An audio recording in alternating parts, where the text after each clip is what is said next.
신의 직장은 개뿔, 개나 줘버리라고 하세요.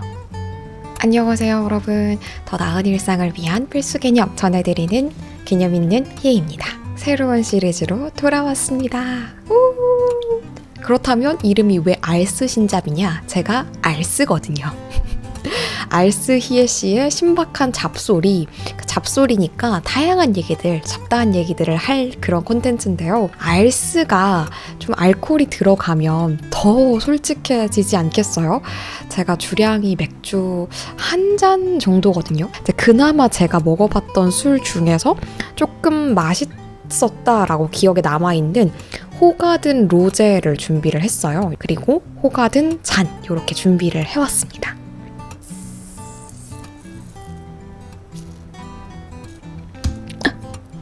뭐야, 이렇게 시시하게 따지다니.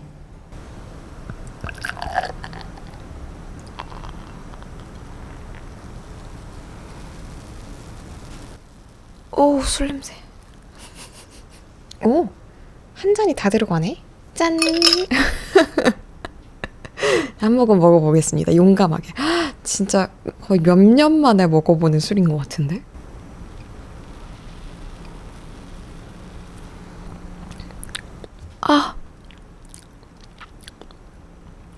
술맛. 여러분들이랑 신박한 잡소리를 나눠볼 첫 번째 이야기는 바로 저의 현재까지의 31살까지의 인생에서 가장 마지막 직장에 대한 얘기를 해볼 겁니다. 소위 말하는 신의 직장, 바로 공기업이었습니다. 다들 왜 그만둬 그렇게 좋은 직장을 이라고 만류를 많이 했던 직장이었지만 그 어떤 직장보다 제가 거쳤던 7개의 직장 중에서 그 어떤 곳보다도 저를 힘들게 했던 곳이 바로 공기업, 그곳이었습니다. 안 맞는 옷을 우리가 입었을 때 얼마나 힘이 든지, 그리고 그 안 맞는 옷을 벗어 던졌을 때 또 얼마나 시원할 수 있는지, 이런 사람 사는 얘기를 좀 같이 해보려고 합니다. 그럼 알스 신잡 첫 번째 이야기, 짠! 본격적으로 시작해볼까요?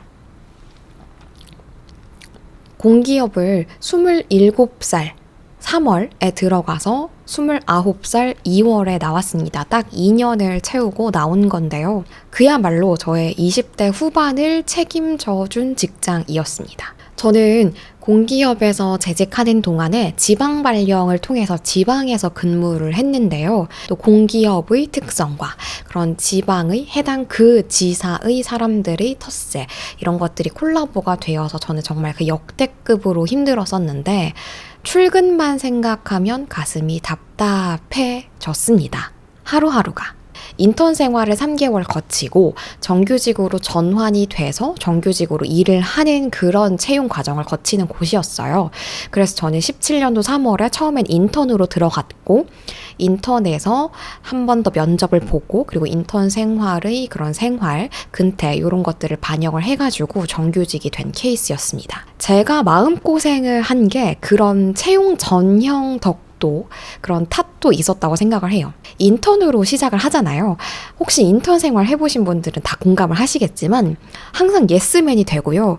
굽신굽신을 하게 돼요. 저절로. 내가 그런 사람이 평소에 아니었다고 하더라도 그 근태가 나한테 다 들어가고, 그 사람들이, 직원들이 나를 어떻게 평가하느냐가 나한테 다 직결이 되기 때문에 내가 좀 마음이 상하는 일이 있다고 하더라도 무조건 웃고 네, 죄송합니다 하고 넘길 수밖에 없는, 어떻게 보면 정말 최악의 상황에서는 가스라이팅을 당한다고 하더라도 나는 이를 알면서도 그저 웃으면서 예스를 외칠 수밖에 없는 게 우리나라 인턴의 현실인 것 같아요. 하물며 저는 언론사 직군, 그리고 금융권, 그리고 대기업 이렇게 거치고 제 기준에서는 마지막, 내 인생의 마지막 직장이다.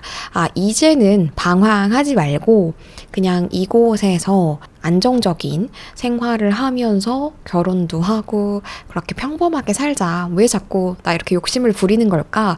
스스로한테 좀 내려놓자라는 생각을 하면서 간 곳이 공기업이었고, 정말 마지막이라고 생각을 했기 때문에 무탈하게 이곳에서 난 지내고 싶다라는 생각으로 모든 행동을 하고 지냈습니다. 근데 이게 문제였어요. 마지막이라고. 나는 더 이상 갈 데가 없다고. 나는 지금 낭떠러지에 서 있다라고 생각했기 때문에 저는 주체성이 없는, 나 자신이 없는 삶을 하루하루 살았던 거예요. 굉장히 극심한 텃세를 겪었어요.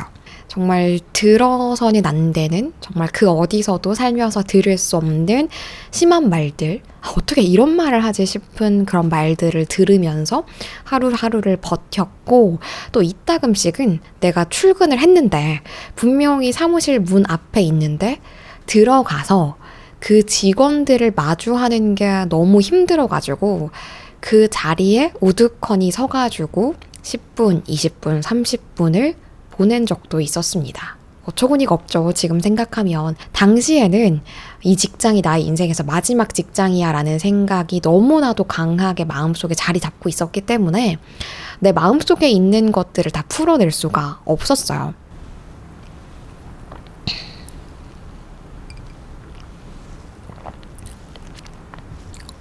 하루는 휴가를 썼습니다. 한 이틀 정도 썼던 것 같아요.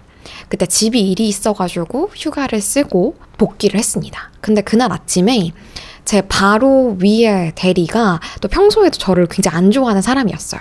근데 좀 여우 같은 사람이어가지고 어른들, 팀장님급, 차장님급이 계실 때는 잘해주는 척을 하지만 이제 또래들 있을 때, 그리고 둘만 있을 때는 정말 여우처럼 이렇게 갈구는 그런 사람이었는데, 그 사람이 저한테 와가지고 다른 사람들이 다 있으니까 친절한 척은 하지만 멘트는 전혀 그렇지 못한, 손대리님 휴가 웬만하면 쓰지 마세요. 휴가 가시면 제가 전화 대신 받아야 되잖아요 라고 얘기를 하는 거예요. 휴가는 내가 온전히 정당하게 챙길 수 있는 권리인데 그것을 쓰지 말아라 하는 것도 1차 어처구니가 없지만 2차 어처구니가 없는 가장 큰 포인트는 쓰지 말아라고 하는 이유. 왜 쓰지 말아라고 하느냐? 사무실이 바빠서가 아니다. 내가 너의 전화를 땡겨 받아야 되는데 그게 귀찮기 때문에. 특히 그게 너라면 나 싫거든. 내 밑에 있는 너를 위해서 내가 전화를 땡겨가면서 안녕하세요 누구누구입니다 하는 게 신경이 굉장히 거슬리니까 휴가 쓰지 말고 닥치고 네 자리에 앉아 있어라, 이거인 거예요. 너무 황당해가지고 반박을 하려고 했는데, 이게 저는 정말 사람이 습관이 무섭다라는 거를 그때 느꼈던 게, 저는 내 권리를 다 챙길 수 있고 이런 사람이고 그런 환경에서 일을 할 거라고 생각을 했는데, 이 공기업에서만큼은 첫 시작에서부터 인턴이었고 이들에게 잘 보이려고 나는 늘 예스를 외쳤고, 내가 부당한 상황에 있더라도 내가 할 말을 하지 못하고 가만히 오히려 점점 소극적이게 되는, 그렇게 하는 건 잘못된 것이야. 너의 색깔을 빼야만 이곳에 맞는 사람이 될 수 있어. 여기의 규격에 맞춰야지. 이런 온갖 얘기들을 들어가면서 가스라이팅을 당한 시기가 몇 달, 1년 이렇게 되다 보니까 저도 모르게 저의 권리를 챙기는 말을 하지 못하는 사람이 된 거예요. 그래서 그 상황만큼은 정말 부당했는데도 불구하고 저는 그때 아무 말도 하지 못했어요. 오히려 그 사람이 자리로 돌아가고 나서 허공에다가 집안일 때문에 썼는데 이렇게 아무도 내 말을 듣지 못할 정도로 불맨 소리를 내면서 그 사람한테 뭔가 하고 싶은 말이 있는데 그 자리로 단박에 달려가가지고 지금 무슨 소리 하시는 거예요? 저는 집안일이 있어가지고 휴가를 썼고 팀장님한테 정당하게 승인 받아서 휴가를 다녀온 건데 그거에 대해서 어떻게 그렇게 말씀하실 수 있어요? 라고 분명히 내가 마음속으로는 100번, 1000번을 반박을 했는데 얘기를 하지 못했어요. 저는 이미 그런 나의 권리조차 챙길 수 없는 사람이 돼 있었거든요. 그러니까 가스라이팅을 왜 당하나 했는데 나도 모르게 그렇게 스며들게 되더라고요. 어느샌가 그 누구보다도 작은 제가 돼 있었던 거예요. 그리고 또 어떤 일이 있었냐면 제가 있는 지역이 당시 17년도인가요? 18년도인가요? 그 포항 지진이 있었잖아요. 굉장히 큰 지진이었죠. 근데 그 지진이 굉장히 큰 영향을 받는 곳에 사무실이 위치하고 있었는데 생애 처음으로 그렇게 지진 피해를 크게 겪는 거다 보니까 정신적인 피해의 고통 정도가 굉장히 심했어요. 그래서 그때 지진을 한번 겪고 나서는 전화벨 소리, 누군가가 뒤에서 히에씨 하는 부름, 물건을 탁 내려놓음으로써 크게 나는 소리들, 소음들, 이런 걸로도 흠칫흠칫 놀라는 사람이 되어 있었어요. 지진에 대한 후유증을 겪게 된 거죠. 심지어는 얼마나 심했냐면 이걸로 인해서 정신과까지 가게 됩니다. 그리고 제가 주말마다 서울에 있는 집에 오면은 지하철을 타게 되잖아요. 우리가 일상적으로 항상 그게 일상일 때는 못 느끼는데 이따금씩 지하철을 타면은 지하철이 들어오고 나가고 할 때 지하철 역사 전체가 미세하게 흔들리는 거를 느끼게 됩니다. 이따금씩 타면. 그런 미세한 진동마저 너무나도 놀라고 이것도 지진 아니야? 라는 생각에 이렇게 벽을 절로 부여잡는 일들이 지속이 됐어요. 그렇다 보니까 사무실에서 따르르릉 따르르릉 업무상 전화 오는 벨소리에도 굉장히 놀랬었거든요. 근데 그런 저를 보고 한 직원이 저에게 작작 좀 하지. 자기만 지진 겪었나? 라는 얘기를 하는 거를 제가 딱 들었는데 그 말을 어떤 직원이 하자마자 그 무리 그러니까 왜 유난이야 라고 하면서 웅성웅성 대면서 저의 뒷담화 아니 앞담화죠. 그러니까 저 들으라고 하는 얘기를 듣고 그때도 아무 말도 못했어요. 가스라이팅의 한 중심에 있는 저였기 때문에 거기에 대한 얘기도 전혀 하지 못하고 사람이 공감을 저렇게까지 못할 수 있구나. 나 같으면 아무리 내가 싫어하는 사람이어도 정말 극한의 상황에 처해 있고 그 사람이 한없이 약한 존재가 되어 있을 때에는 이렇게 휴전, 잠시 중단, 그 사람을 싫어하는 감정을 스탑할 법도 한데 저렇게까지 나를 싫어할 수도 있구나. 사람을 저렇게까지 싫어하는 마음은 어떤 것일까? 이런 생각이 막 들더라고요. 그리고 한편 쟤들은 그냥 내 존재 자체가 싫은 거구나. 쟤들은 그냥 내가 숨만 쉬어도 싫겠네. 이런 생각까지 들더라고요. 그래서 당시에 제가 있던 지사에는 제 동기가 아무도 없었어요. 저희 기수에는 저 혼자였어가지고 제 동기들한테 메신저를 해가지고 나 방금 이러이런 일이 있었는데 내가 그렇게 잘못한 거야? 이러면서 동기들한테 내가 잘못된 게 아님을 확인을 받으려고 계속 도움을 요청을 했던 그런 기억이 있습니다. 만약에 제가 평소에 저처럼 이전의 저처럼 퇴사하고 딴 데 가면 되지 뭐 라고 생각을 했으면 뭔가 부당한 상황에 놓여져 있을 때 어떤 것이 부당하다고 생각하는지에 대해서 저의 의견을 예의에 벗어나지 않는 선에서 얘기를 했을 거예요. 그런데 그게 저의 인생에서 마지막 직장이라고 생각을 했고 이들에게 밉보이면 나는 끝이야 라는 틀 안에 저를 가뒀었기 때문에 저는 점점 저를 놓게 됐던 거예요. 그리고 저는 스스로 저의 권리를 포기했죠. 그리고 여기에다가 플러스 공기업이니까 그런 거야. 나만 그런 게 아닐 거야 라는 생각도 한몫했어요. 우리가 흔히 공기업이라고 하면은 보수적이라는 단어를 떠올리게 되잖아요. 제가 일했던 그 어떤 환경보다도 실질적으로 보수적이었고 그렇기에 내가 이런 과정을 겪는 거는 공기업의 한 일원이 되어가는 일련의 과정일 뿐인 거야. 다들 이렇게 마음고생을 하면서 공기업의 한 사람이 되었겠구나. 이런 생각으로 이 상황을, 이 불합리한 얘기들을 내가 지금 왕따를 당하고 있는 직장 내 괴롭힘을 당하고 있는 상황의 심각성을 희석시켰었던 거예요. 이것은 공기업의 하나의 보편적인 분화일 과정일 뿐이다. 라고 생각을 하면서요.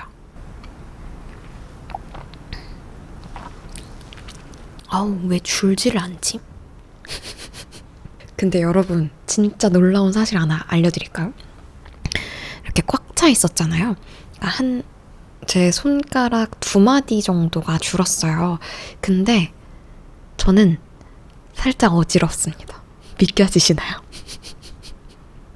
공기업을 뭐 다들 그렇게 신의 직장이라고 하는 공기업을 그만둔 거는 그냥 텃세를 못 이겨서 쟤들 보기 싫다 나 나가야겠다 이런 마음은 그것이 전부의 이유는 아니었어요. 제가 지방 근무를 2년 동안 하면서 이 주말마다 서울이랑 지방을 왔다 갔다 하는 것 자체가 체력적으로 너무 힘들었어요. 그래서 심신이 지쳐가지고 이것의 콜라보로 더 이상은 안 되겠다 그만이라고 외치고 나온 게 복합적인 이유였던 게 가장 정확한 표현이고요. 퇴사를 하는 사람들을 보면 그리고 퇴사를 거듭하는 사람들을 보면 참을성이 어떻게 그렇게 없니? 라고들 얘기합니다. 근데요, 여러분, 사우나 다들 가보셨죠? 습식 사우나. 그런 데에 주의 문구가 써져 있어요. 자신의 컨디션에 맞게 나가야 되고, 뭐, 불필요하게 오래 참아가지고, 뭐, 건강을 해치지 말라, 뭐, 이런 경고 문구가 써져 있습니다. 내가 한계에 다다랐는데, 막 숨이 할딱할딱 넘어가고, 머리가 핑 돌고, 이미 온몸이 빨개져 있는데, 사우나에 버티면 어떻게 됩니까? 탈진하죠. 쓰러지죠. 앰뷸런스에 실려 갑니다. 저는 직장 생활도 결국 다르지 않다고 생각해요. 뭐 직장 생활뿐만 아니죠. 그냥 모든 일들이 다 그런 거잖아요. 한계점에 다다랐으면 그 한계점에 다다랐다는 걸 스스로 인지하고 현명하게 사우나 밖을 박차고 나갈 수 있어야 온전한 성인이라고 생각을 합니다. 자아 주체성이 있는 성인. 1년이나 버텼어? 야, 1년이면 나올 만하다. 1년 만에 나왔다고? 야, 좀 더 참지. 대체 그 기준은 누구의 기준입니까? 그 어느 누구도 상대에게 손가락질 할 수 없고 잣대를 들이댈 수 없어요. 저는 17년 3월부터 19년 2월 공기업에서 딱 2년의 시간을 보냈습니다. 와, 제 기준에서는 진짜 오래 버틴 거예요. 절대 짧지 않았습니다. 그리고 그 2년의 시간 동안에 저는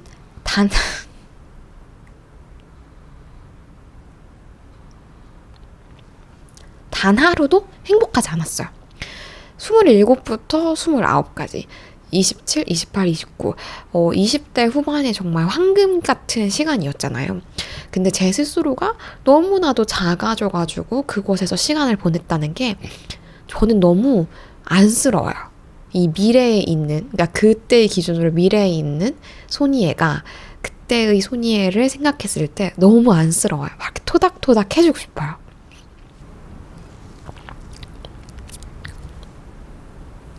여러분, 힘들면은 부러지지 말고 이리 저리 휘청거리세요. 저는 정말 많이 휘청거렸어요.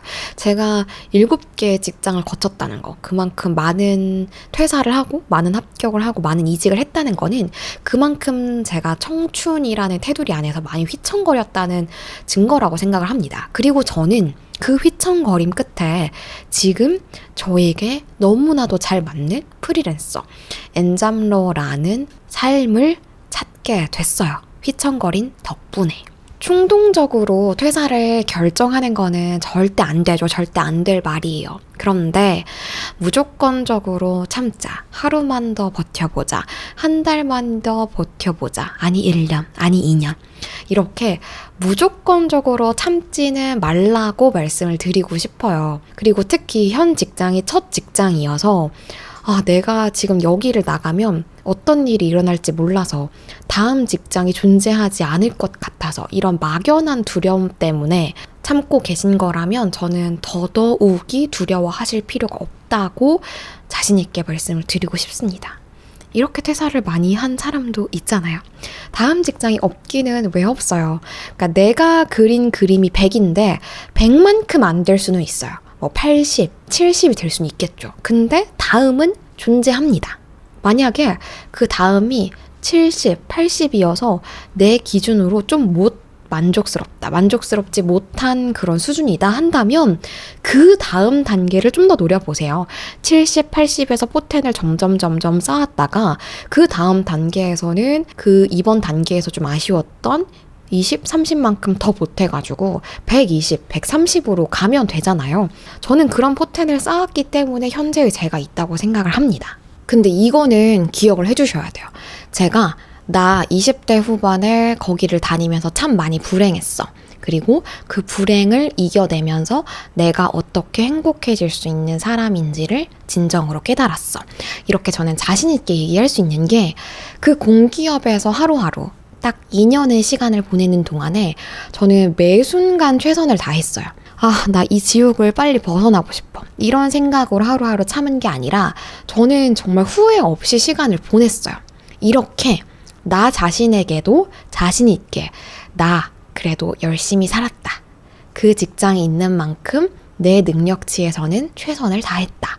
라고 스스로 얘기할 수 있는 정도가 됐다면 퇴사를 해도 후회하지 않으실 수 있을 겁니다. 그런데 내가 그냥 단순히 왜 저렇게 나를 못 살게 굴지? 왜 저 사람 나를 싫어하는 거야?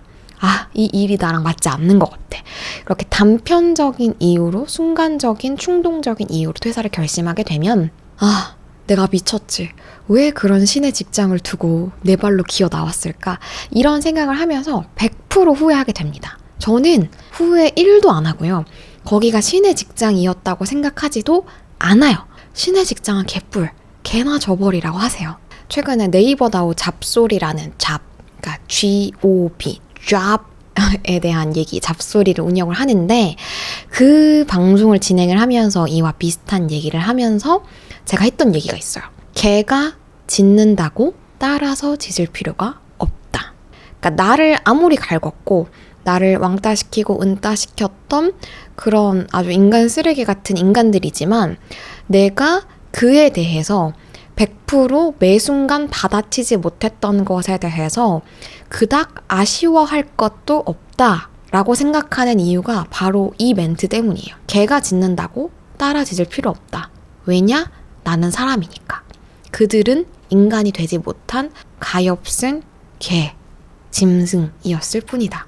그리고 왜 우리 중고등학생 때, 하물며 초등학생 때 보면 아주 못됐게 왕따시키는 애들 있잖아요. 근데 그런 애들 지금 나이 들어가지고 생각해 보면은 그들은 그냥 본인들의 능력치가, 본인들의 성장치가 아직 높게 다다르지 못해가지고 본인보다 조금 더 약해 보이는, 혹은 그 아이가 더 나아 보이니까 오히려 더 무리를 지어가지고 그 아이를 집중적으로 괴롭히고 그 아이를 집중적으로 가스라이팅, 깎아내리면서 본인들이 그 아이를 이겼다, 우리가 더 우월하다라는 부질없는 우월감을 느끼는 것 같아요. 그 아이들이 성장을 해가지고 몸만 커서 나이의 숫자만 차가지고 저에게 텃세를 부렸던, 저를 괴롭혔던 그런 직원들, 그런 어른들이 되는 거라고 생각을 하거든요. 온전히 어른으로 성장하지 못한 거죠. 그래서 혹시나 직장에서 저처럼 그렇게 마음고생을 하는 분이 계시다면 속으로 외치세요.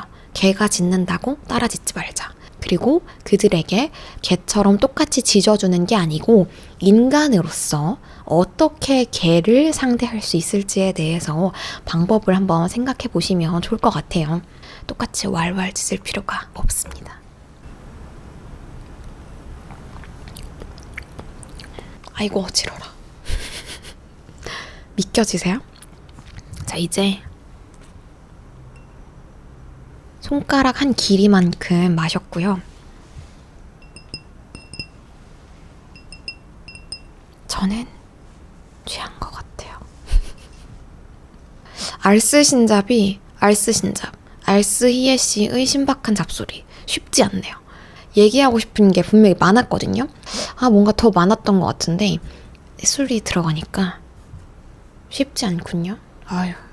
요 아이가 몇 도지? 사실 뭐가 센 건지 잘 모르거든요. 근데 이 맥주는 별로 안 세지 않나요? 잘 안 보이는 것 같아 이제. 이게 그건가? 3%? 이게 알코올 도수인가요?